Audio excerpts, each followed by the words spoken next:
오늘은 이익은 대표님을 모시고 이야기를 나눠보도록 하겠습니다. 대표님 안녕하세요. 네, 반갑습니다. 저는 한 25년 금융시장에 있어 왔고, 지금은 이희건 경제TV 유튜브를 운영하고 있는 이희건 대표입니다. 네, 대표님 오늘도 귀중한 인사이트 말고마고 좀 부탁드리겠습니다. 네. 요즘에 보니까 코스피가 2,800은 깨지고요. 한 2,700 후반이고, 한때는 이제 분위기 좋을 때는 2,800 넘어서면서 뭐 삼성전자가 오르면은 이제 3,000도 갈 수 있고 3,150도 갈 수 있다 막 이런 리포트들이 나오기도 했는데 약간 주춤한 것 같긴 한데요. 어떻게 보시나요?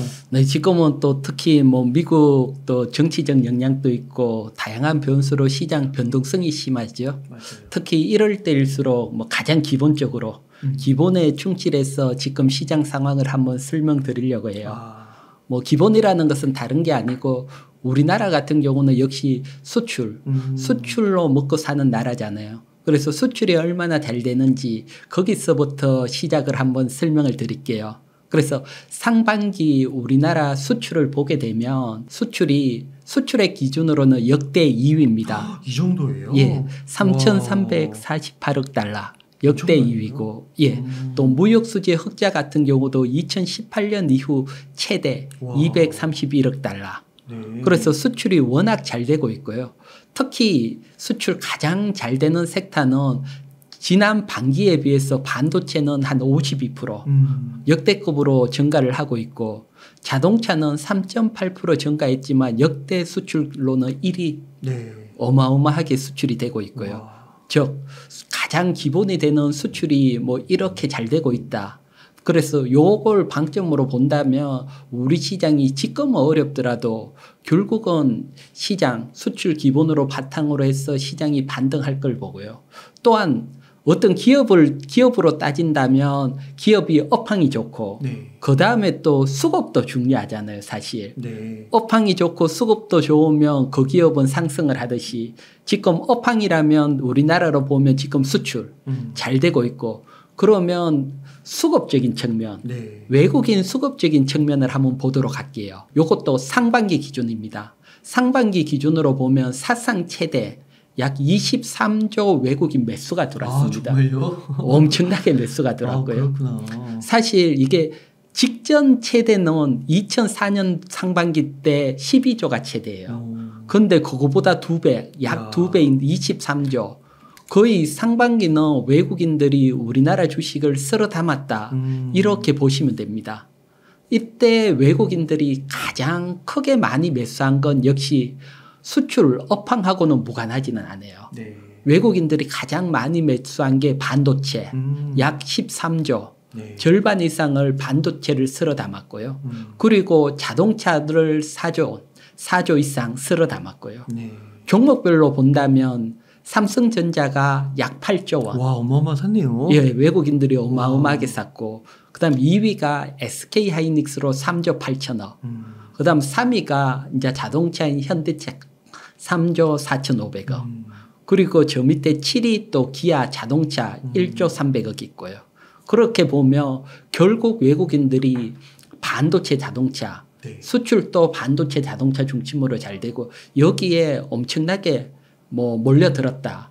그러면 사실 다른 요건들, 정치적 요건이라든가 이런 걸로 흔들리지만 결국 이렇게 많이 외국인들이 매수했던 종목은 시간이 지나지만 결국은 또 반등이 나오더라고요. 네. 그래서 업황이라든가 수급 측면에서 보면 우리나라는 안 좋을 게 없어요. 안 좋을 거 없기 때문에 여러분들이 흔들리고 이럴 때일수록 좀 참고 기다리시면 결국 강하게 반등이 나올 걸로 보고요.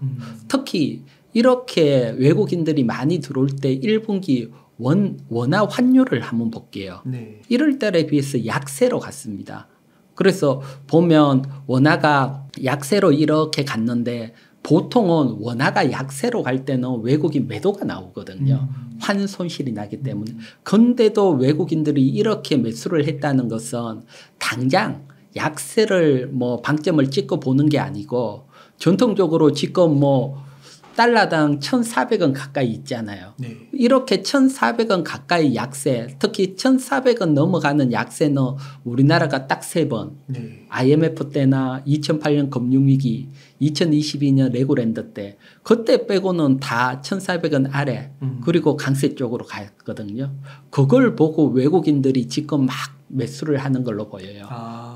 따라서 예상을 하고 그래서 지금은 약세지만 외국인들이 이렇게 매수가 들어왔다는 것은 외국인들도 당장을 보는 게 아니고 한 1년, 2년을 바라보고 원화가 수출 잘 되면 원화는 또 강세로 가니까 네.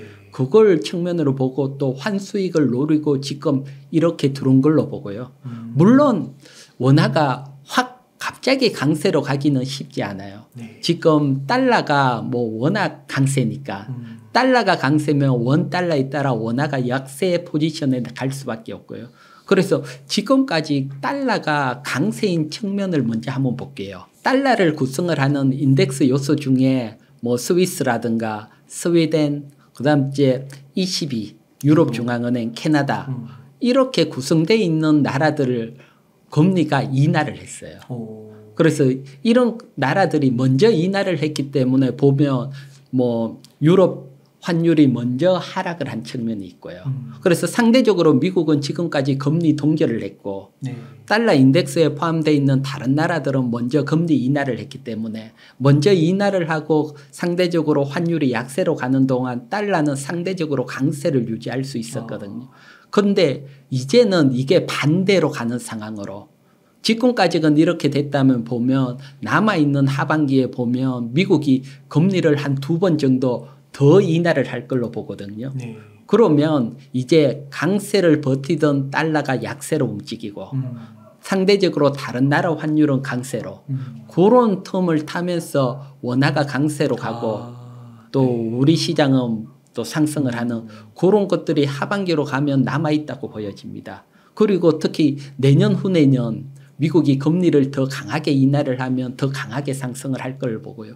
그래서 이런 측면이 남아있고 특히 미국이 한 2번 정도 금리 인하를 할 걸로 보는 것은 뭐 지난 소비자 물가가 상당히 뭐 양호하게 나왔거든요. 물가를 한번 보도록 할게요. 네. 6월 소비자 물가인데 뭐 고전에 2022년 6월 달이 9.1% 미국 소비자 물가가 워낙 높았다가 1년 만에 2023년 6월 달에 3%까지 하락을 했다가 그리고는 계속 울퉁불퉁하게 횡보를 했다가 네. 6월 달에 다시 3.0%. 네. 사실 소수점 두째짜리까지 따지면 2.97. 3% 이하까지 또 늘어갔거든요. 많이 잡혔네요. 예, 그래서 물가가 잡히고 특히 옆에 제가 물가 구성 요소들을 표시를 했는데 뭐 식료품 물가는 한 2.20, 에너지 물가가 많이 줄었어요. 1.00. 그중에 임대료 물가가 지금 가장 높아요. 5.2%로.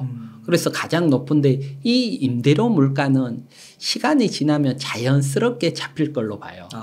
그렇게 보는 이유는 지금 이렇게 보면 임대료 물가가 있는데 하늘색. 하늘색은 임대료 YOY라고 보면 됩니다. 실제로 임대료 가격.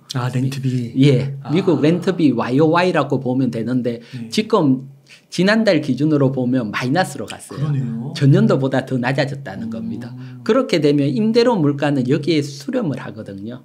그러면 시간이 지나면 더 계속해서 하락을 한다. 그러겠네요. 그래서 가장 높은 물가도 자연스럽게 잡히고 그러니까 아무래도 연준의 물가에 대한 자신감이 있을 수밖에 없고요. 거기에 따라서 금리 인하 기대감이 확 높아지고 그래서 금리 인하 기대감이 얼마나 높아졌나고 한번 볼게요. 보게 되면 일단 7월 FMC에서는 금리 인하할 확률이 한 4%밖에 되지 않으니까 뭐 금리가 동결된다고 보고요. 대신 9월 FMC에서 금리 인하할 확률이 98%입니다. 네. 이건 11월 대선이 있는데도 불구하고 거의 금리 인하를 한다고 시장에서는 바라보고 있고요. 네. 그래서 뭐 9월 달에 금리 인하할 걸로 보고요. 그러면 뭐 금리 인하가 한층 더 가까이 왔다. 네. 이렇게 볼 수 있고 여기에서 12월 달에 한 번 더 금리 인하할 확률이 94%예요. 그럼 연내 2번이네요. 예, 그래서 쉽게 말해서 올해 2번 금리 인하할 확률이 현재 연방금리 선물 기준으로 보면 94%. 연방금리 선물 기준이 시장에서 바라보는 어떤 사고 파는 환율이라고 보면 되고요. 네. 그 확률로 보면 뭐 올해 2번 금리 인하할 확률이 94%. 그래서 올해 미국이 이렇게 2번 금리 인하를 한다면 상대적으로 달러가 약세로 움직일 개연성이 크고요. 원하는 강세로 가고. 그로서 외국인들이 쉽게 말해서 외국인 같은 경우는 약세로 가는 달러 들고 있으면 손실이 나니까 그래도 비쌀 때 매도를 하고 또 상대적으로 약한 환율을 사서 환수율을 노린다. 네. 이런 전략이 이게 사실 상반기 동안 외국인들이 우리 시장을 크게 매수한 이유 중에 하나라고 보여지고요. 네. 그래서 이런 것들이 미국이 올해 2번 내년에는 더 많이 그러면 뭐 달러 약세가 가팔라지고 원화 강세는 더 강하게 갈 걸로 보고요. 아, 그래서 최근에 많이 산 거군요. 외국인들이. 그랬어요. 그래서 돈들은 항상 먼저 움직이니까 사실 금리 인하하고 움직이는 게 아니고 인하될 거라고 보고 먼저 움직이니까 돈들은. 그러면 수출도 좋고 환율도 이제 달러가 약세되고 원화 강세되면 환으로도 먹고 이 펀더멘털적으로도 먹고 이러는 거네요. 예, 맞습니다. 와. 외국인들이 주로 방금 말씀하신 대로 두 가지 실제로 환율에서 먹는 환수익 그다음에 주식이나 또는 채권에서 수익 나는 자본 수익 이거 두 가지를 먹으려고 지금 우리 시장에 들어오고 있다. 거꾸로 생각을 하면 우리 시장이 환율이 가장 약세인 위치에 있고 주가도 가장 낮은 위치에 있다. 그래서 이럴 때 왕창 들어가서 먹겠다. 이런 심정으로 지금 뭐 상반기 때 역사상 뭐 최대 외국인 매수가 들어온 걸로 보여지고요. 네. 그렇게 되면 지금 뭐 미국 2년물 채권을 보게 되면 금리에 가장 민감한 채권이잖아요. 아, 네. 그렇게 보면 2년물 채권이 지금 보면 하락을 하고 있거든요. 그러네요. 금리 인하에 뭐 어느 정도 영향을 받고 있다. 이렇게 보면 되고 여기에 또 달러도 일봉으로 보면 같이 약세로 아무래도 금리 인하를 하게 돼 상대적으로 화폐라는 게 금리 인상을 할 때는 강세로 가고 인하를 할 때는 약세로 가니까요. 그래서 지금은 뭐 달러가 인하로 갈 확률이 높다. 뭐 요런 상황에서 사실 뭐 어려운 주식 상황이지만 요 고비를 잘 넘기면 사실 외국인들이 우연히 우리 시장을 매수하는 건 아니니까요. 그걸 보고 견디시면 결국 시장은 강한 반등이 나올 수 있다. 이렇게 설명을 드리고요. 그러면 지금 제가 달러 인덱스 월봉 차트거든요. 네. 달러 인덱스 월봉 차트를 보게 되면 사실 2000년도, 2010년도 이때보다 지금 워낙 강세에 있어요. 그러네요. 그러니까 달러가 비싸다는 겁니다. 그래서 이렇게 비쌀 때 외국인들이 달러를 팔고 비싼 달러를 팔고 원화를 보면 상대적으로 약세돼 있으니까 그 원화를 샀다. 그게 이제 상반기 때 외국인들이 23조 뭐 284억 사상 최대 뭐 직전 2004년 상반기 직전 최대가 12조 원인데 그거에 비하면 정말 어마어마하게 매수가 들어왔다. 그래서 돈들이 이렇게 먼저 움직였다. 요걸 뭐 항상 생각을 한다면 지금 어렵지만 시장은 반등이 나올 수 있다. 요렇게 보여지고요. 네. 그다음에 원화 측면으로 본다면 달러가 이렇게 강세면 반대로 원화는 정말 약세거든요. 원화는 정말 약세의 위치에 있고 그래서 지금 보게 되면 1,400원 까만색으로 표시했는데 역사적으로 가장 약세인 게 IMF 때 2008년 금융위기 때 레고랜드 때 잠깐 그리고 지금이거든요. 그러면 우리는 보면 2010년대라든가 이때 비해서 원화가 약세에 가 있거든요. 결국 이 원화가 지금 약세일 때 외국인 입장에서 보면 1달러 내고 1,400원을 받았어. 우리나라 주식을 살 수 있다. 그만큼 달러는 강세고 원화는 약세인데 이게 수출이 잘 되고 또 미국이 금리 인하를 하게 되면 원화가 강세로 가면서 1달러당 1,000원까지 강세가 왔다. 가정을 하면 이제 나갈 때는 1,000원을 내고 1달러를 받아서 나가니까 환율에서만 400원, 40% 수익 날 수 있는 환경이라는 거죠.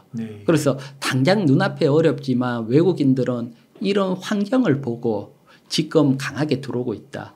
또 전통적으로 원화가 이렇게 강세로 갔다. 그 얘기는 우리나라 시장이 주식시장이 강세로 간다는 거거든요. 네. 과거에 2003년도에서 2007년 지속적으로 원화가 강세로 갈 때 이때 700포인트에서 코스피 기준으로 2000포인트 엄청나게 상승이 나오고 대세 상승이 나왔거든요.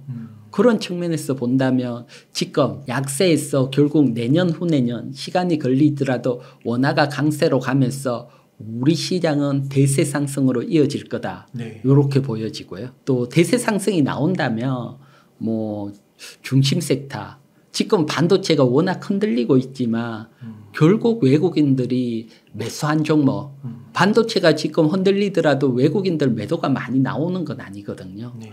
뭐 외국인들이 상반기 동안 워낙 많이 매수를 했으니까 이걸 다 팔고 또 새로운 종목 산다 이렇게 보지는 않고요.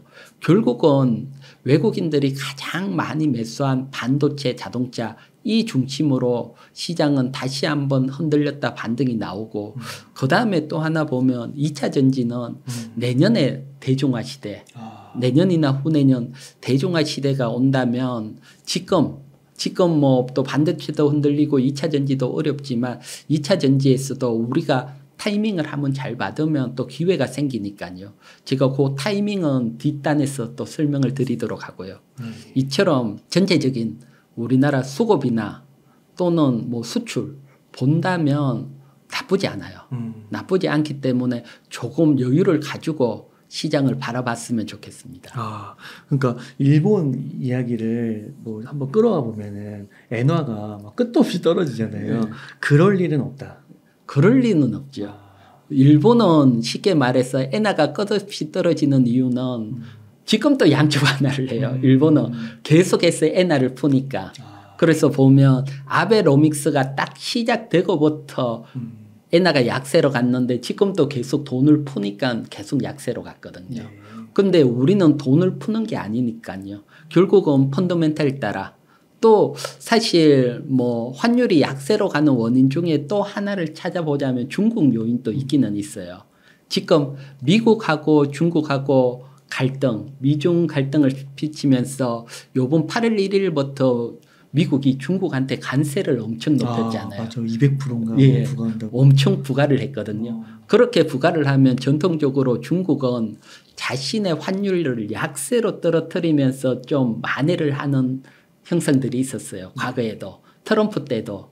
그래서 지금 환율 시행되는 8월 1일 전까지 위안화를 약세로 좀 가면서 관세를 올린 걸 좀 희석화시키기 위해서 위안화를 약세로 가는 그런 과정들이 있기 때문에 당장보다는 그렇게 이제 8월 1일 시행이 되고 어느 정도 지나면 정상적으로 뭐 펀더멘탈 따라갈 걸로 보고요. 네. 그러면 뭐 전통적으로 수출이 잘 될 때 원화가 강세로 갔으니까 또 외국인 수급이 들어오고 이럴 때 이후에는 또 강세로 갔으니까 그런 측면에서 본다면 뭐 지금이 가장 어려울 때지만 결국은 원화가 강세로 갈 수 있고 또 시장은 간다. 여기서 원화가 더 약세로 갈 확률보다는 강세로 갈 확률이 훨씬 높으니까 시장이 흔들릴 때마다 뭐 좋은 종목 매수하는 전략으로 대응하는 게 좋아 보입니다. 네. 그리고 또 한 가지 궁금한 게 그 외국인들이 움직임을 보면 얘네들이 뭔가 이렇게 들어왔을 때 그냥 순간적으로 이렇게 단타를 하고 짧게 먹고 나가는 것보다는 뭐 한 30% 40% 막 이렇게 먹고 수익을 거두고 나가는 그런 게 더 많은 건가요? 예, 외국인 같은 경우는 그래서 과거에 뭐 양털 깎기라든가 이런 걸 한번 낮을 때 들어가서 높게 쭉 올라갔어. 뒤에 한번 털고 나가고. 그래서 단타를 치기에는 워낙 큰 자금이니까요. 또 팔기에도 어느 정도 주가가 쫙 올라갔을 때 팔고 상반기 때 23주가 들어왔잖아요. 23주를 단시간에 팔 수는 없거든요. 결국은 화랑이 되고 개인들이 따라붙고 주가가 고점에 가서 거래량도 터지고 이럴 때 팔고 나가니까 그때까지는 아직은 아니고 아직은 외국인들이 낮다고 보고 사모으고 있는 상황이다. 이렇게 보시면 될 걸로 보입니다. 아, 네. 그래서 2000년도 초반부터 한 2008년까지의 대세 상승을 기대해 볼 만하다. 예, 그렇죠. 아, 네.